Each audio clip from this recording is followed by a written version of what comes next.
किसी भाई का प्रश्न है कि चित्त बड़ा चंचल है एवं प्रमादी, इसे रोकना बड़ा कठिन है। यद्यपि शास्त्रकारों ने इसके निरोध के अनेक उपाय बतला है। उन उपायों को पढ़ने, सुनने और समझने की चेष्टा भी की जाती है एवं उनके बतलाए हुए मार्ग के अनुसार साधन करने का यत्किंचित प्रयत्न भी किया जाता है, किंतु फिर भी मन स्थिर नहीं होता।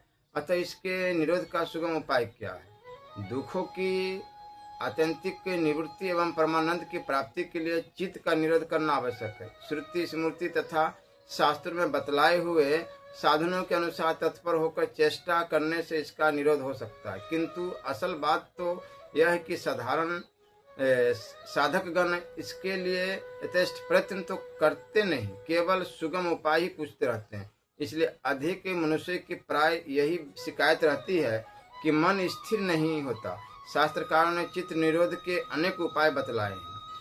उनमें से किसी के लिए कोई उपाय सुगम पड़ता है, किसी के लिए कोई स्वभाव की विभिन्नता के कारण महर्षियों ने अधिकारी भेद से नाना विधि साधनों का उल्लेख किया है। उनमें से मुझे अपनी साधारण बुद्धि के अनुसार जो जो साधन सुगम प्रतीत होते हैं उन्हें बतलाने का प्रयत्न करता हूँ। सबसे पहले इस बात को ध्यान में रखने की आवश्यकता है कि मन बस में हुए बिना उसका निरोध होना कठिन है और पवित्र हुए बिना मन का बस में होना कठिन है। इसलिए सर्वप्रथम मन को शुद्ध बनाना चाहिए।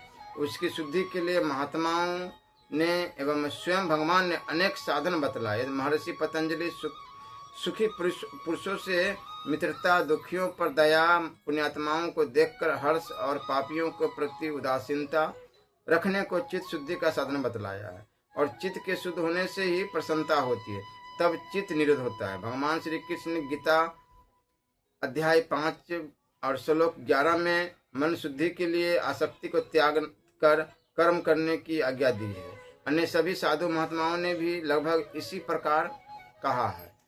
इन सब का निचोड़ यही निकलता है कि सब भूतों के हित में रत रहकर निर्भिमान एवं निस्वार्थ भाव से सबकी आत्मा को सुख पहुंचाना ही अंतकरण की शुद्धि का उत्तम उपाय। किंतु इससे भी बढ़कर एक और उपाय है, और वह है हरि के नाम गुण का कीर्तन। बिना इच्छा के स्पर्श करने पर भी जिस प्रकार अग्नि नीचे ही जला देती है, उसी प्रकार दुष्ट चित्त वाले मनुष्य द्वारा भी स्मरण किए हुए हरि पापों को हर लेते हैं। कोई अतिशय दुराचारी भी अनन्य भाव से मेरा भक्त हुआ निरंतर मुझे भजता है, वह साधु ही माना जाने वाला है, क्योंकि वह यथार्थ निश्चय वाला है। इसलिए वह शीघ्र ही धर्मात्मा हो जाता है। भगवान ने खुद गीता में बताया है। और सदा रहने वाली परम शांति को प्राप्त होता है। हे अर्जुन, तू निश्चय पूर्वक सत्य जान कि मेरा भक्त का नष्ट नहीं होता। उपयुक्त साधनों से पापों का नाश हो जाने पर मन शुद्ध और स्वाधीन हो जाता है। फिर एकाग्र और निरोध हो जाना तो अत्यंत ही सहज है। इस प्रकार शुद्ध और स्वाधीन हुआ मन परमानंद प्राप्ति के योग्य बन जाता है। प्रथम यह समझ लेने की आवश्यकता है कि मन का स्वरूप क्या है। इस संबंध में शास्त्रकारों ने अनेक बातें बतलाई है। प्रमाण, विपर्य, मिथ्या ज्ञान, विकल्प, कल्पना, निद्रा, स्मृति, चित्त, मन की ये 5 वृत्तियां बतलाई। इसके निरोध का नाम ही योग है। किसी महात्मा ने चित्त की क्षिप्त, विक्षिप्त, मूढ़, एकाग्र और निरुद्ध ये 5 अवस्थाएं बतलाई है, और किसी ने केवल संकल्प को ही इसका स्वरूप कहा है। अपने अपने सिद्धांतों के अनुसार सभी को मान्यता ठीक है। अतः सार रूप से यह कहा जा सकता है कि संकल्पों का आधार अर्थात संकल्प जिसमें उत्पन्न होते हैं उसका नाम मन है। संकल्पों का आधार होने के कारण मन संकल्प रूप भी कहा जा सकता है।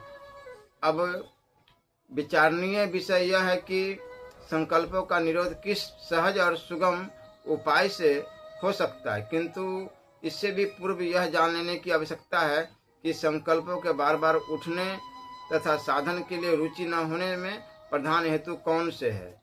इसके साथ ही साधन काल में उपस्थित होने वाले विघ्नों को भी समझ लेना नितांत आवश्यक है। इस विघ्नों के विषय में महर्षि पतंजलि अपने योग में कहते हैं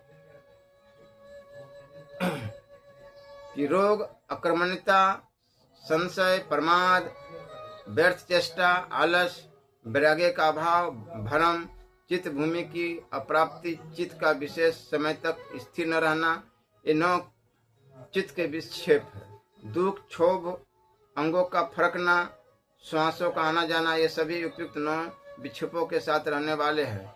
अन्य शास्त्रकारों का भी न्यायाधिक रूप से प्राय यही कहना है कि इन सब विघ्नों में व्याधि, अक्रमण्यता, प्रमाद, आलस, आसक्ति, स्फुरना, ये 6 प्रधान, और इसमें भी आलस और स्फुरना विशेष बाधक है। अंतकरण में अनेक संकल्पों के उत्पन्न होने में पूर्वार्जित, संचित एवं प्रारब्ध कर्मों का संस्कार तथा बुरी आदत और विषयों की आसक्ति तथा साधन की ओर रुचि न होने में पूर्वकृत पाप कर्मों का समुदाय एवं संशय, भ्रम और अश्रद्धा ही प्रधान हेतु है। आसक्ति के नाश के लिए इस संसार के अनित्य, नाशवान और क्षण भंगुर संपूर्ण पदार्थों और विषय भोगों में दोष और दुखों का बार बार विचार कर उनमें वैराग्य एवं उनका यथोचित त्याग करना चाहिए।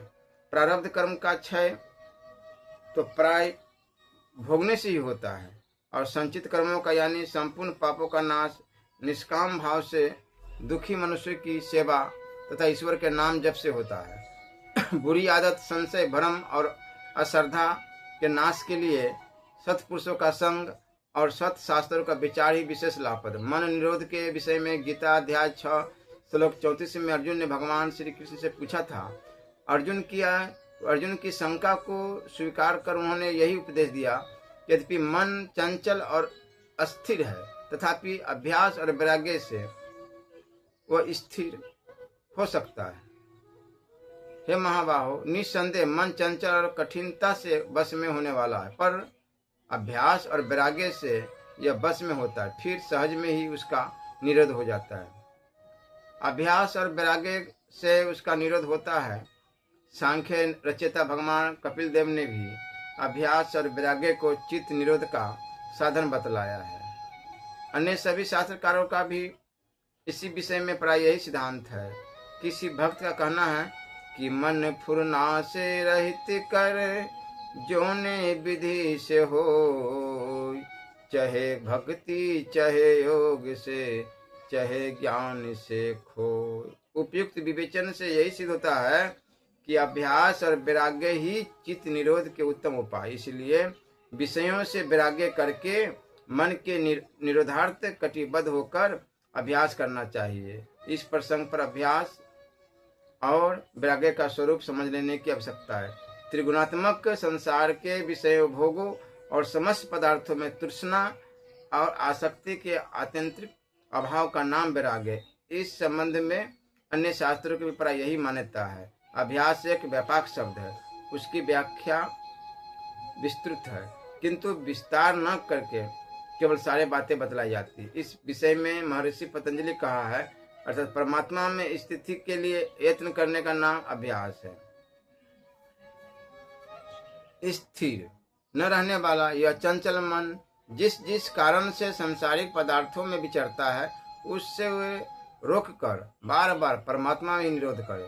समस्त विघ्नों के नाश एवं मन को स्थिरता के लिए सबसे उत्तम और सहज उपाय है ईश्वर के नाम का जप और उसके स्वरूप का चिंतन ही, दूसरा कोई उपाय नहीं। अर्थात इस ईश्वर का नाम ओमकार है। उस ईश्वर के नाम जप और उसके स्वरूप का चिंतन करना चाहिए। उससे समस्त विघ्नों का अभाव और आत्मा का साक्षात्कार हो जाता है। अर्थात हे अर्जुन, जो पुरुष मुझ में अनिश्चित से स्थित हुआ सदा ही निरंतर मुझे स्मरण करता है, उस निरंतर मुझ में युक्त हुए योगी के लिए मैं सुलभ हूँ। इसलिए ईश्वर के नाम का जप और स्वरूप का चिंतन निष्काम भाव से नित्य निरंतर करना चाहिए। अभ्यास के विषय में भी और भी अनेक युक्तियाँ शास्त्रों में मिलती है। उनमें से किसी एक के अनुसार साधन करने पर मन स्थिर हो जाता है, होना संभव है। उनमें से कतिपय प्रधान युक्तियाँ ये है, मन जहाँ जाए वहाँ से हटाकर उसको अपने अधीन करके परमात्मा में लगाने की अपेक्षा भी मन जहाँ जहाँ जाए वहाँ परमात्मा के स्वरूप का चिंतन करना और भी सहज तथा सुगम उपाय है। अतः चित्त की वृत्तियों का निरोध करने के लिए इस युक्तियों को काम में लाने की कोशिश करनी चाहिए। ईश्वर सब जगह व्यापक है ही। अपनी समझ के अनुसार श्रद्धा और प्रेम से उस परमेश्वर का सर्वत्र चिंतन करने से चित्त की वृत्तियों का निरोध हो जाता है। भगवान शिव या विष्णु की अथवा अपने को जो देव इष्ट हो उसी की मूर्ति या चित्र को सम्मुख रखकर श्रद्धा और प्रेम से उस भगवान के मुखार बिंद पर नेत्रों की वृत्ति को स्थिर स्थापन करके अपने ऊपर भगवान की अपार दया और प्रेम का अनुभव करता हुआ उस आनंदमय परमेश्वर के मुख कमल पर मन रूपी भंबर को स्थिर स्थापन करने से भी चित्त की वृत्तियां एकाग्र होकर निरुद्ध हो जा सकती है। प्राप्त काल सूर्य के सम्मुख खड़े होकर नेत्र मुंद कर सूर्य की ओर देखने से एक महान प्रकाश का पुंज सर्वत्र संभाव से प्रतीत होता है। इसको लक्ष्य करके उससे हजारों गुना अधिक एक प्रकाश का पुंज आकाश की तरफ सर्वत्र समान भाव से परिपूर्ण हो रहा है। उसके अतिरिक्त और कुछ भी नहीं है, वही परमात्मा का तेजोमय स्वरूप है। इस प्रकार समझकर संपूर्ण संसार को भूलकर उस तेजोमय परमात्मा के स्वरूप में चित्त की वृत्तियों को लगाने से ही भी चित्त स्थिर हो सकता है। दधीचि, ऋषभदेव, जरभरत, सुखदेव आदि विरक्त मुनियों के चरित्रों की और लक्ष्य जानने से स्वाभाविक ही वैराग्य की प्राप्ति होती। इसलिए जो वीर वितराग मुनि है, संसार में जिनकी आसक्ति बिल्कुल नहीं है, ऐसे ज्ञानी महात्माओं का ध्यान करने से भी चित्त में वैराग्य होकर चित्त की वृत्तियों का निरोध हो सकता है। चित्त की वृत्तियों के निरोध करने का यह भी एक सरल उपाय है। महर्षि पतंजलि ने भी कहा है कि अथवा वितराग पुरुषों के चिंतन से चित्त स्थिर होता है। हृदय देश में एक सुषुम्ना नारी नाम की नारी है, उसी नारी में परमानंद विराजमान है। गीता में भी लिखा है, सर्वस्य चाह हृदय सन्निविष्टम, मैं सबके हृदय में स्थित हूँ। परमात्मा विज्ञानानंद स्वरूप है, इसलिए उस नारी में चेतन और आनंद की भावना करनी चाहिए। उस नारी का शरीर की संपूर्ण नारियों से संबंध है, इसलिए उसके बंद होने जाने से सारी नारियां बंद हो जाती। उस नारी की चाल साधारणतया 1 मिनट में 75 या 80 बार समझी जाती है। उसी नारी की चाल पर हमारे हाथों की और मस्तक की नाड़ियां टकराती है। उसकी प्रत्येक चाल के साथ ओम का जप करते हुए विज्ञानानंद घन परमात्मा की भावना उस नारी में की जाए तो चित्त की वृत्तियां स्थिर होकर परमात्मा की प्राप्ति हो सकती है। यह साधन कुछ कठिन है अवश्य है, परंतु शब्द रहित, जहाँ विशेष बाधा देने वाले शब्द सुनाई दे, ऐसे एकांत स्थान में एकाकी रहकर प्रयत्न किया जाए तो सिद्ध हो सकता है। महर्षि पतंजलि ने भी बताया, अथवा शोक रहित प्रकाश में चित्त की अवस्था विशेष भी मन को स्थिर करने वाली होती है। यह अवस्था उपयुक्त प्रकार से सुषुम्ना नाड़ी से में ध्यान लगाने से प्राप्त होती है। जहाँ पर बाधा पहुँचाने वाली बाहर की जोर की ध्वनि न सुनाई दे, ऐसे एकांत और पवित्र स्थान अकेला स्वास्तिक आदि किसी आसन से सुखपूर्वक बैठकर दोनों अंगुलियों से कानों के दोनों छिद्रों को बंद कर अपने भीतर अपने आप ही होने वाले अनहद शब्द सुनने में ध्यान लगावे। प्रथम उसको अनेक प्रकार के शब्द सुनाई देंगे, आगे चलकर जेब घड़ी के खटके के समान सूक्ष्म शब्द सुनाई देगा। उसकी संख्या 1 मिनट में करीब 75 या 80 के लगभग हो सकती है। उस शब्द में राम, शिव या ओमकार की भावना करने से भावना के अनुसार ही ध्वनि सुनाई देने लगेगी। उस शब्द में ब्रह्म की भावना करने से चित्त की वृत्तियों का निरोध होकर मनुष्य को विज्ञानानंद घन परमात्मा की प्राप्ति हो जाती है। यह साधन देखने में कुछ कठिन सा प्रतीत होता है, परंतु रात्रि के मध्य में या उषा काल में तत्पर होकर साधन करने से कोई विशेष दुर्गम कार्य नहीं है। भ्रमर के गुंजार की तरह एक तार ओमकार की ध्वनि करते हुए उनमें परमेश्वर के स्वरूप की भावना करने से चित्त की वृत्तियां परमात्मा में स्थिर हो सकती है। जिस स्वरूप में अपनी श्रद्धा और प्रेम हो उसका ध्यान करने से भी चित्त की वृत्तियां रुक जाती है। महर्षि पतंजलि भी कहा है, जिसका भी अभीष्ट हो उसी में ध्यान लगाने से भी चित्त की एकाग्रता होकर वृत्तियों का निरोध हो सकता है। ओमकार का स्मरण करते हुए श्वास को बाहर निकालकर उसे यथाशक्ति सुखपूर्वक बाहर ही बार बार स्थिर करने और उसमें परमेश्वर की भावना करने से चित्त की वृत्तियों का निरोध होता है। महर्षि पतंजलि ने कहा कि पवित्र एकांत स्थान में सुखपूर्वक आसन से बैठकर नेत्रों को बंद करके और संपूर्ण इंद्रियों की वृत्तियों को विषयों से रोककर संपूर्ण कामनाओं और संकल्पों का त्याग करके विज्ञानंद घन परमात्मा का चिंतन करना चाहिए। कोई स्फुरना चित्त में हो तो उसी समय उसका त्याग कर देना चाहिए, अर्थात वैराग्य युक्त चित्त से संसार और शरीर को इस प्रकार विस्मरण कर देना चाहिए मानो वो है ही नहीं। इस प्रकार करना ही वैराग्य रूपी शास्त्र के द्वारा संसार वृक्ष को काटना है। परंतु ख्याल रखना चाहिए कि शरीर और संसार के विस्मरण करने वाले की वृत्तियां प्रकृति में लय होकर उसे निद्रा आने का डर रहता है। इसलिए शरीर और संसार का विस्मरण करने के साथ साथ विज्ञानंद घन परमात्मा का ध्यान करना चाहिए और ढूंढता के साथ उसमें स्थिर रहना चाहिए। यही उस परमात्मा के स्वरूप की शरण है। इस प्रकार अभ्यास करने से परमात्मा के स्वरूप में चित्त की स्थिर स्थिति हो जाती है। विवेक बुद्धि के द्वारा साम दाम दंड और भेद नीति से मन को समझाने से भी परमात्मा में चित्त की एकाग्रता और स्थिर स्थिति होकर परमात्मा की प्राप्ति हो सकती है। और यह भी परमात्मा की प्राप्ति का एक बहुत उत्तम उपाय है। मन को मित्र समझकर प्रेम से समझाने का नाम साम नीति है। जैसे कोई समझदार मनुष्य अपने भोले मित्र को समझाता है, वैसे मन को भी समझाना चाहिए कि प्यारे मित्र, तुम्हारा स्वभाव चंचल है, तुम बिना विचारे हर काम में पड़ जाते हो और फंस जाते हो, इससे बहुत हैरान होना पड़ता है। इसलिए तुम मेरी सलाह के बिना कोई काम न किया करो। विचार करके देखो, जब जब तुम मेरी सम्मति के बिना गए तभी तब बाहरी विपत्तियों का सामना करना पड़ रहा है। इसलिए तुम्हें अपनी इस मूढ़ता और चंचल स्वभाव का त्याग करना चाहिए और मेरी सम्मति के बिना एक क्षण भी तुम्हें न तो कहीं जाना चाहिए तथा न कुछ करना ही चाहिए। मन जिस संसार के विषयों को तुम सुख रूप समझकर चिंतन करते हो, वास्तव में उनमें सुख का लेश मात्र भी नहीं है। भ्रांति से ही तुमको उनमें सुख प्रतीत होता है। इसलिए तुमको विचार करना चाहिए, नहीं तो आगे चलकर बड़ा भारी पश्चाताप करना पड़ेगा। मन को लोभ देकर समझाने का नाम दाम नीति है। जैसे, हे मन, विषयों में जो सुख है वह देश और काल द्वारा परिमित होने के कारण अनित्य और क्षण भंगुर है।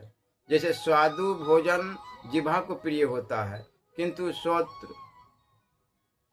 त्वचादि को नहीं, सो भी थोड़े ही काल के लिए सदा नहीं। ऐसे ही रुचिकर संगीत से श्रोत्र की तृप्ति होती किंतु जिह्वा नासिका की नहीं, वह भी अल्प काल के लिए ही।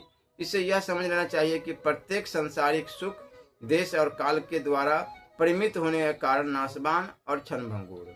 परमानंद परमात्मा की प्राप्ति के सामने तो यह सांसारिक सुख सूर्य के सम्मुख खदत के सदृश भी नहीं है। विषयों में जो सांसारिक सुखों की प्रतीति होती है वास्तव में सुख नहीं है, सुख का आभास है।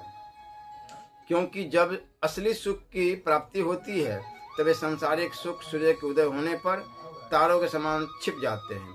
ऐसे ही नाशवान क्षणभंगुर सांसारिक सुखों की ओर से वृत्तियों को हटाकर नित्य शांतिमय और परमानंदमय सुख के लिए चेष्टा करनी चाहिए। सांसारिक सुखों की प्राप्ति में जितना परिश्रम होता है, परमानंद की प्राप्ति में उतना परिश्रम भी नहीं है। ज्यों-ज्यों इसका रहस्य समझ में आता है त्यों साधन काल में भी उत्तरोत्तर सात्विक सुख की वृद्धि होती चली जाती है। इसलिए इन सांसारिक भोगों की ओर से हटकर तुम्हें उस सच्चे सुख की प्राप्ति के लिए कटिबद्ध होकर परमात्मा में ही अपने को लगाना चाहिए। यदि मन साम या दाम नीति से नहीं माने तो फिर उसे दंड नीति से रोकने की चेष्टा करनी चाहिए। भय दिखलाकर बस में करने का नाम दंड नीति है। जिस प्रकार राजा शत्रु को भय दिखलाकर उसको अपने अधीन कर लेता है, उसी प्रकार मन को अपने अधीन करना चाहिए। यथा, हे मन, यदि तू संसार और विषयों का चिंतन करेगा तो मैं संपूर्ण भोगों को त्याग कर वन में या गुहा में जाकर व्रत उपवास आदि तप से वृत्तियों का शमन करूंगा।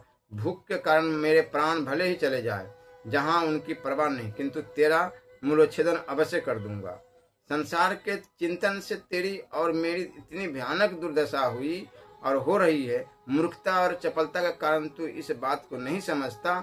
इसलिए यम नियमादि साधनों द्वारा जिस किसी प्रकार से भी हो तेरे नाश के लिए उपाय किया जाएगा, क्योंकि जब मैं ईश्वर का ध्यान करने बैठता हूँ तभी तू नाना प्रकार के सांसारिक चित्रों को लाकर सामने रख देता है, मुझे ईश्वर चिंतन से वंचित कर देता है।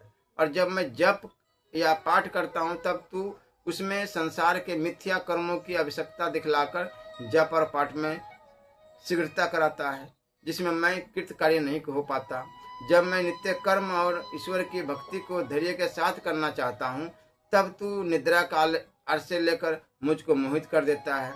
विचार करने से मालूम होता है कि तू ही मेरा महान शत्रु है। इसलिए जिस किसी प्रकार से हो तेरा नाश करना उचित है, नहीं तो इस दुख में संसार का चिंतन छोड़कर शीघ्र अमृत में परमात्मा का चिंतन कर, जिससे तेरा मेरा दोनों का कल्याण हो। अपने उद्देश्य की सिद्धि के लिए दो मित्रों में या संबंधियों में परस्पर दोष दिखलाकर उनमें वैराग्य